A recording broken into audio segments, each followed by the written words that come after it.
Welcome back to Duthie Aquatics. In my previous episode I aquascaped this bonsai pot, so the plants are starting to grow in, and now it's time to add the fish. I've chosen neon tetras for this scape just because I think they're really going to complement the overall look of the bonsai pot,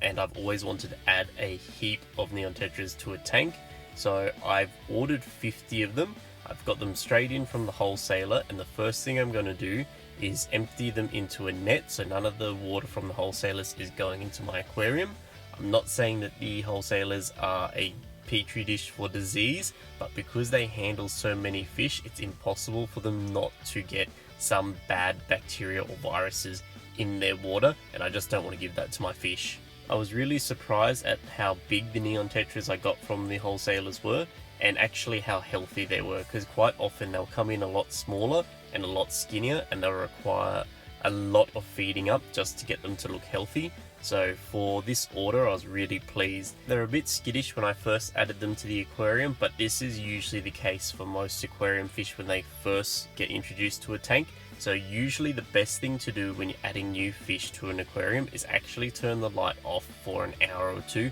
so they have some time to get acquainted with their new surroundings.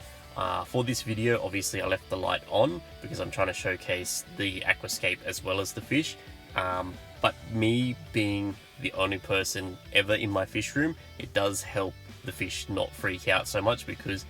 quite often when you're adding new fish to your aquarium, a lot of people will stick their faces straight up to the tank and they want to see what's going on in there, and it freaks the fish out a lot. So it's usually best to give an hour or so for the fish to properly get acclimated to their new surroundings. Now, making sure that the neon tetras aren't stressed when you first add them to an aquarium is really important, because I do believe that stress is one of the biggest contributors to their weak immune systems when they're going to contract something like white spot or neon tetra disease. I think is actually TB, so that's my opinion on that. And if you do not have them in a very stressful environment when you're first acclimating them to an aquarium and you're feeding them really good quality food, I've found they've had a really high success rate without having anything die. So I'm just adding some brine shrimp to the aquarium now, because I think feeding neon tetras when you first get them, live baby brine shrimp, is the best thing that you can do,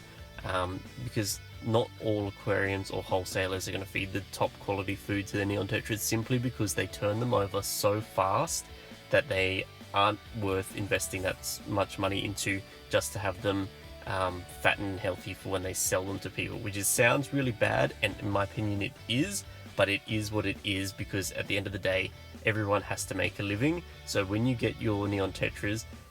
try to have them in a low stress environment and feed them very good quality food, and you'll have the best results ever with them. Now, as for the plants in this scape, you can see that there's a bit of growth on them, not too much because it's only been about 2 weeks, but you can see that the dwarf blixer is settling in finally. I had to replant it a few times, but there's a considerable amount of height on the rotala, and a little bit on the lobelia, and you can see some new leaves on the pontigeton. So it's obviously going to need some more time to really grow in and look amazing,